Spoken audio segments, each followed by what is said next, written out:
Baba Saheb doctor Bhimrao Ambedkar Jayanti की पूर्व संध्या पर कोटा को नई रेल कनेक्टिविटी की सौगात मिली।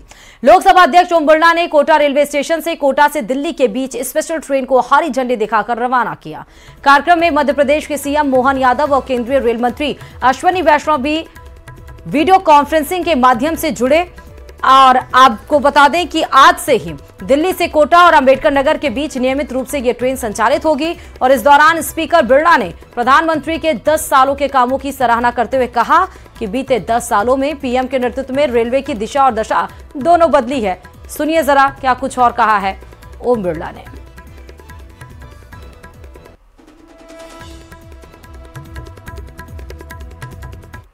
अम्बेडकर की धरती से, अम्बेडकर नगर से, आज अम्बेडकर नगर से दिल्ली के लिए एक नई ट्रेन की शुरुआत हो रही है। बाबा साहब ने भारत के संविधान निर्माण में तो भूमिका निभाई थी, लेकिन सामाजिक न्याय कैसे प्रणेता, सामाजिक आंदोलन के माध्यम से समाज के दलित, पीड़ित, शोषित व्यक्तियों को न्याय दिलाना, और बाबा साहब ने एक ऐसा संविधान दिया जो भारत के लोकतंत्र का तो मार्गदर्शन है सही, लेकिन दुनिया के लिए भी आज मार्गदर्शन है। राजस्थान में गर्मी बढ़ते ही जगह जगह पानी की किल्लत सामने आने लगी है। कहीं पानी की सप्लाई नहीं हो रही तो कहीं नालों में पानी जहर बनकर बह रहा है। जलदाय विभाग बेखबर है। रिपोर्ट देखिए। बूंद पानी को तरसे, गंदा पानी पीने को मजबूर। 8 दिन में एक बार पानी, जल संकट से मचा कोहराम। पीने का पानी जुटाना राजस्थान की एक बड़ी आबादी के लिए रोज का संघर्ष है। गर्मी बढ़ने के साथ ये समस्या और बढ़ने लगी है। प्रदेश के कई जिलों में पीने के पानी की किल्लत हो रही है। पानी के लिए ग्रामीण तरस रहे हैं। लोग पानी के लिए त्राहिमाम कर रहे हैं। 8 दिन में एक बार पानी मिलने के कारण यहाँ के बाशिंदों जो हैं वो काफी परेशान हैं। आप मेरे पीछे देख सकते हैं कि यहाँ पे जो खाली मटके लेकर के महिलाएं यहाँ पे बैठी हुई पानी की राह देख रही है, लेकिन जलदाय विभाग जो है इतनी उदासीनता बढ़ते हुए हैं कि जहां पर पानी की बहुत ज्यादा जरूरत है ऐसे क्षेत्रों में पानी नहीं भेजा जा रहा है। जब 8 दिन में एक बार पानी मिलेगा तो किस प्रकार से वो अपने परिवार की व्यवस्थाएं संभाल पाएंगे, अपनी जरूरतें पूरी कर पाएंगे, ये एक अपने आप में बड़ी बात है। गर्मियों के मौसम में पानी की खपत बढ़ जाती है, जिसका असर जालौर के भीनमाल के कई इलाकों में देखने को मिल रहा है।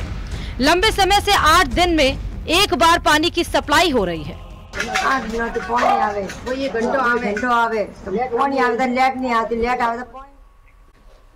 और भारत रत्न बाबा साहेब डॉक्टर भीमराव अंबेडकर की 134वीं जयंती पर जयपुर के RIC ज्वालाने में जयंती समारोह का आयोजन किया जाएगा।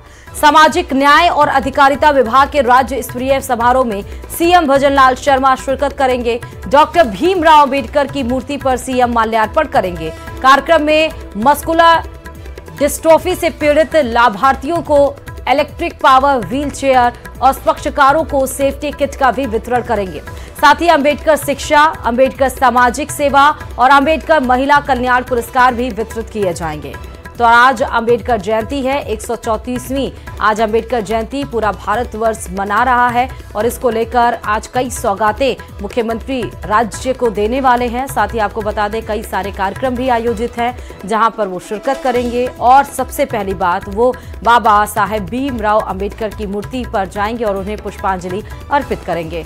बाबा साहेब भीमराव अंबेडकर का जब नाम आता है तो संविधान का जिक्र होता है, क्योंकि उन्होंने देश की नीति संभाली और देश की दिशा को बताया। ये बताया कि देश कायदे और कानून से चलेगा, जहां पर आपके हक को बताया गया है। समाज में स्थिरता लाने के लिए उन्होंने काफी ज्यादा काम भी किया। और बाबा साहेब भीमराव अंबेडकर 14 अप्रैल को जिनका जन्म हुआ था, ये भी बता दें कि उनका जन्म मध्य प्रदेश के गरीब परिवार में हुआ था। और बाबा साहेब को कांग्रेसी भी आज नमन करेंगे। जी हां, आज कांग्रेस मुख्यालय में संगोष्ठी का आयोजन किया जाएगा।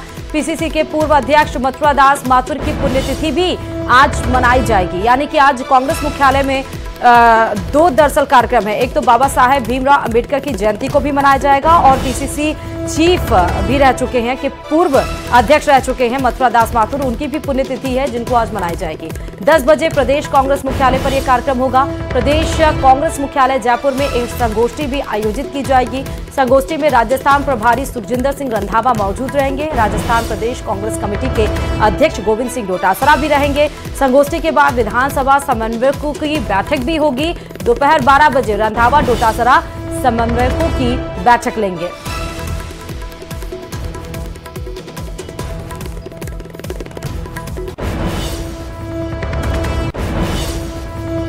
बीजेपी अल्पसंख्यक मोर्चा और पार्टी के आला नेता अल्पसंख्यक समुदाय खासकर मुस्लिमों का पार्टी से जुड़ाव बढ़ाने के लिए हर संभव कोशिश कर रहे हैं। वहीं दूसरी ओर पार्टी के ही कुछ नेता अपने बयानों से इन कोशिशों पर पानी फेर देते हैं। इसलिए प्रदेश अध्यक्ष मदन राठौड़ ने ऐसे बयानवीरों को फटकार लगाई है। देखिए रिपोर्ट। बयानबाजों पर मदन राठौड़ का प्रहार। कई नेता कर रहे गलत बयानबाजी, रोक रहे बीजेपी का मुस्लिमों से जुड़ाव। समझदार दुश्मन से नादान दोस्त खतरनाक।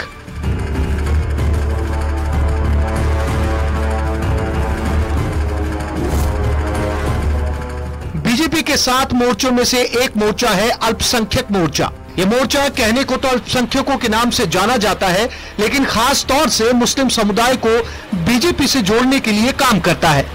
अल्पसंख्यक मोर्चा बीजेपी की ओर से मुस्लिम समाज के लिए चलाए जा रहे कार्यक्रमों के जरिए मुसलमानों को पार्टी से जोड़ता है, जिसमें ज्यादातर मुसलमान समाज के ही लोग पदाधिकारी होते हैं। अब चूंकि बीजेपी पर मुस्लिम विरोधी होने के आरोप लगते हैं, इसलिए पार्टी के आला नेता मुस्लिम विरोधी छवि से बाहर निकलना चाह रहे हैं और पुरजोर कोशिश कर रहे हैं। हाल ही में ईद पर पीएम मोदी की ओर से कमजोर तबके के मुसलमानों को सौगाते मोदी के रूप में राशन किट बांटी गई। वहीं दूसरी ओर बीजेपी के मुस्लिम मोर्चा को मुस्लिम समुदाय के लोगों का ज्यादा से ज्यादा पार्टी से जुड़ाव बढ़ाने का टास्क दिया गया। अल्पसंख्यक मोर्चा की कोशिशें कामयाब होती नजर आ रही हैं, लेकिन इस बीच पार्टी के दूसरे नेताओं की बयानबाजी मोर्चे के लिए परेशानी खड़ी कर रही है। माननीय मोदी जी की योजनाओं को लेकर हम जनता के बीच में गए हैं और राजस्थान के मुख्यमंत्री जी ने जो योजनाएं चलाई हैं अल्पसंख्यक समाज के लिए, उनको लेकर हम जनता के बीच में जाते हैं और लोगों को जोड़ने का काम करते हैं।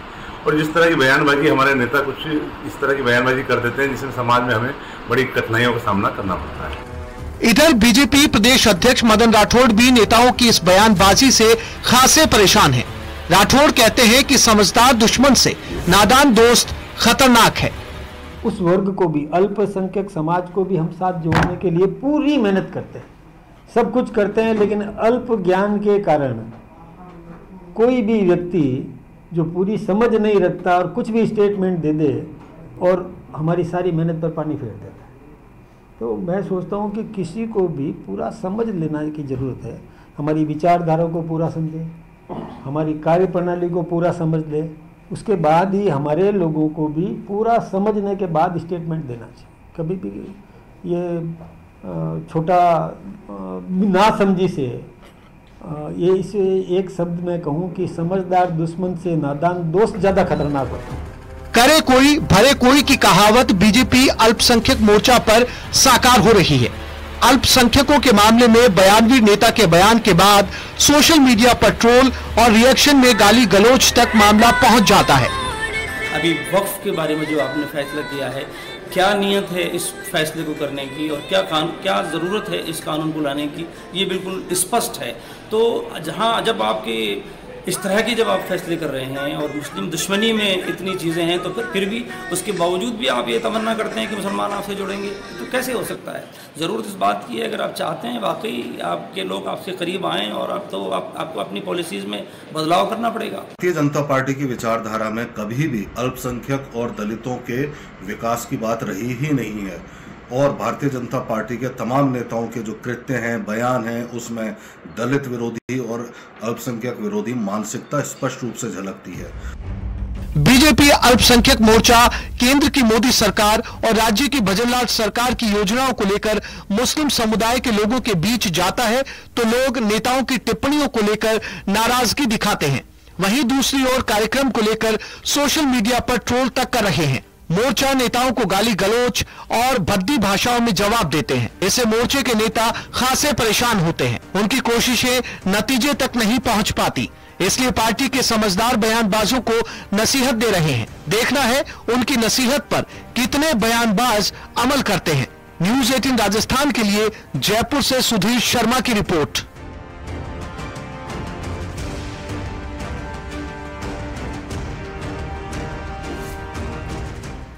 और चलिए खबरों में आगे बढ़ते हुए सीधे बड़ी खबर आपको बाड़मेर से बता रहे हैं। बाड़मेर के गुड़ामलानी थाना पुलिस द्वारा हनी ट्रैप मामले में एक महिला सहित 3 लोगों को गिरफ्तार किया गया।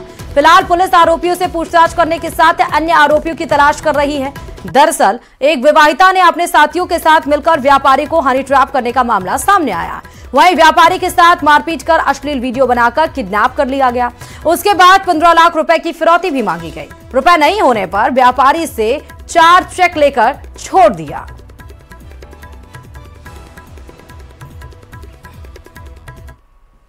साथ रहने वाले एक व्यक्ति जो अभियुक्त था, इसमें मुख्य अभियुक्त रतन कुमार के साथ मिलकर एक योजना बनाई और जिसमें सोमती राम निवासी दुमड़िया को बाड़मेर बुलाया जाता है। बुला करके विमला के घर पे उसको कपड़े उतार दिए जाते हैं सारे, और रतन कुमार, बाबू देवासी और उसके साथ में अर्जुन सिंह वगैरह और लोग होते हैं। वहाँ पे उसको रात भर बंधक बना के रखते हैं और फिर 15 लाख रुपए की फिरौती की मांग की जाती है। और फिर दूसरे दिन पूरे दिन भर 8 तारीख को लिए हुए घूमते हैं और 8 तारीख को शाम को करीब 4-5 बजे के आसपास इसको जीवन हॉस्पिटल के पास में, चूँकि कैश में पैसों की व्यवस्था नहीं कर पाता सोमती राम, जिस पर उससे 4 चेक लिए जाते हैं और 4 चेक लेने के बाद में उसको मुक्त कर दिया जाता है। तो चलिए अब बात श्रीगंगानगर से बड़ी खबर की, जहां सीमा पार पाकिस्तान से आए किशोर से पूछताछ जारी है। पाकिस्तान ने पाक किशोर को लेने से इनकार कर दिया है। मानसिक विक्षिप्त बताया जा रहा है ये पाकिस्तानी किशोर बोलने सुनने में असमर्थ लग रहा है। पाकिस्तानी किशोर 7 अप्रैल को पाक किशोर को बीएसएफ ने पकड़ लिया था। ये तस्वीरें उसी समय की हमने आपको दिखाई थी। हिंदुमल कोट की मदन लाल चेक पोस्ट से बीएसएफ ने किशोर को पकड़ा था, लेकिन अब पाकिस्तान इसको अपना मानने से इनकार कर रहा है। ये भी बताया जा रहा है कि ये बोल नहीं सकता, सुन नहीं सकता, मेंटली ये डिस्टर्ब है। और अब बीएसएफ ने इसको पकड़ा तो था, इससे पूछताछ भी की, लेकिन अब पाकिस्तान इसको लेने से इनकार कर रहा है। पाकिस्तान से आए किशोर से लगातार पूछताछ अभी भी जारी है, अभी भी उससे पूछा जा रहा है, लेकिन एक तरफ है कि पाकिस्तान अपना नागरिक बताने से इसको मना कर रहा है। ये सीधे तस्वीरें आपको दिखा रहे हैं क्योंकि श्रीगंगानगर एक बॉर्डर एरिया है और अधिकतर यहाँ पर आप देखिए कि वहाँ पर बॉर्डर क्रॉस करके कई सारे लोग पकड़े जाते हैं। हालांकि कई दफा पूछताछ होती है, वापस भेज भी दिया जाता है अगर उनको बीएसएफ के जवानों को ये लगता है कि नहीं इनकी भूमिका संदिग्ध नहीं है और गलती से वो इधर आ गए हैं। खबर डूंगरपुर से है, जहां पुराना शहर में धन माता पहाड़ी पर लगी भीषण आग पर कड़ी मशक्कत के बाद काबू पा लिया गया। सकरी गलियों और पहाड़ी इलाकों में दमकल की गाड़ियों को पहुंचने में भी दिक्कतों का सामना करना पड़ा। आग बुझने के बाद लोगों ने राहत की सांस ली। ये डूंगरपुर की आपको पहाड़ी नजर आ रही है, जहां पर रात का समय और आपको आग की लपटों से अंदाजा हो सकता है कि पहाड़ी पर लगे ये आग कितनी दूर में फैली होंगी और यहां पर पहुंचने के लिए दमकल कर्मियों को कितनी मशक्कत उठानी पड़ेगी। लेकिन सकरी गलियां और तेज हवा और पहाड़ी ऊंचाई होते हुए भी दमकल की गाड़ियां पहुंची और आखिरकार वहां पर आग जो लगी हुई थी उस पर काबू पाया गया। आग बुझने के बाद स्थानीय लोगों ने राहत की सांस ली। फायर ब्रिगेड ने आखिरकार जंगल में जो आग लगी थी उसको बुझा दिया है। बेल्जियम से मेहुल चौकसी गिरफ्तार हो चुका है। जी हां, पीएनबी घोटाले का आरोपी मेहुल चौकसी गिरफ्तार हुआ। सीबीआई और ईडी की अपील पर मेहुल चौकसी गिरफ्तार कर लिया गया है। सीबीआई सूत्रों के हवाले से इस वक्त की सबसे बड़ी खबर आपको बता रहे हैं। मेहुल चौकसी को भारत लाने की कोशिश अब तेज कर दी गई है। 11 अप्रैल को मेहुल चौकसी को गिरफ्तार किया गया था। तो बड़ी खबर आपको बता रहे हैं, पीएनबी घोटाले का आरोपी मेहुल चौकसी आखिरकार गिरफ्तार हो चुका है। अब उसे भारत लाने की जो कवायद है वो तेज हो चुकी है। इसके पहले आप देखिए कि किस तरह से तहव्वुर राणा को भारत में लाया गया, जो 26/11 का हमलावर था। अब मेहुल चौकसी, जिसने करोड़ों का घोटाला करके और वो सीधे भाग गया था, कई बार तो वो कहां पर है उसकी लोकेशन भी नहीं ट्रेस की जा चुकी थी, लेकिन अब मेहुल चौकसी गिरफ्तार हो चुका है। जी हां, इस वक्त की सबसे बड़ी खबर आपको दिखा रहे हैं। अब उसको भारत लाने का जो रास्ता है वो बिल्कुल साफ हो चुका है। बताते चले कि पंजाब नेशनल बैंक से लोन धोखाधड़ी मामले में आरोपी भगौड़े हीरा कारोबारी मेहुल चौकसी को बेल्जियम में पुलिस ने गिरफ्तार कर लिया है। 65 वर्षीय चौकसी को केंद्रीय ब्यूरो जांच यानी कि सीबीआई ने गिरफ्तार किया है। अब सीबीआई की अपील पर शुक्रवार को गिरफ्तार इसको किया गया था और अभी भी ये जेल में है। ज्यादा जानकारी के साथ संवाददाता शंकर आनंद इस खबर पर जुड़ चुके हैं। शंकर आनंद, 13,500 करोड़ रुपए लेने का फ्रॉड मेहुल चौकसी आखिरकार गिरफ्तार हो चुका है, लेकिन अब नजर इसी बात पर कि भारत उसे कब लाया जाएगा और क्या कुछ अपडेट्स है इसको लेकर, कैसी गिरफ्तारी हुई? देखिए, जिस तरह से बेल्जियम में 11 अप्रैल को मेहुल चौकसी को गिरफ्तार किया गया है, जो बेल्जियम के जो स्थानीय पुलिस है उसके द्वारा ये गिरफ्तारी की गई है। और जिस तरह से अगर बेल्जियम जाने की अगर बात करें तो मेहुल चौकसी तो पिछले काफी समय से एंटीगुआ में रह रहा था, लेकिन रत्न आभूषण से जुड़ा हुआ जो उसका कारोबार है वो बेल्जियम तक था और बेल्जियम तक वो अपना कारोबार को आगे बढ़ा चुका था। तो बेल्जियम में उसी रत्न आभूषण के कारोबार के सिलसिले में पिछले काफी समय से आना जाना उसका लगा रहता था। और इस सिलसिले में जब वो बेल्जियम पहुंचा, हमारे सूत्र तो ये भी बताते हैं कि बेल्जियम में भी कई आरोपियों कारोबारियों के साथ में मेहुल चौकसी ने वहां पे फर्जीवाड़े को अंजाम दिया गया, जिसके बाद उसकी गिरफ्तारी हुई है। और हालांकि सूत्र जो ये भी बताते हैं कि सीबीआई के द्वारा एक अनुरोध जो है बेल्जियम सरकार को भेजा गया था, जिसके बाद वहां से उसकी गिरफ्तारी हुई है। तो बेल्जियम के साथ अगर भारत के साथ में जो एक प्रत्यर्पण संधि है वो बहुत आसान है, वहां से उसे लाना बेहद आसान होगा। क्योंकि इससे पहले जब वो एंटीगुआ में उसकी गिरफ्तारी हुई थी तो एंटीगुआ के नागरिक को भारत में लाने के लिए जो संधि है उसमें थोड़ी सी दिक्कतें आ रही थी। लेकिन अगर बेल्जियम की अगर बात करें तो बेल्जियम से भारत में लाना उससे बहुत आसान होगा। तो निश्चित तौर पर कह सकते हैं कि भारतीय जांच एजेंसी सीबीआई की बात करें, ईडी की बात करें या भारत देश के लिए बात करें, एक सुखद खबर कही जा सकती है। और देखना लाजमी होगा कितना जल्द से जल्द उसे भारत में लाया जाएगा और भारतीय कानून के मुताबिक उस आरोपी के खिलाफ कार्रवाई की जाएगी।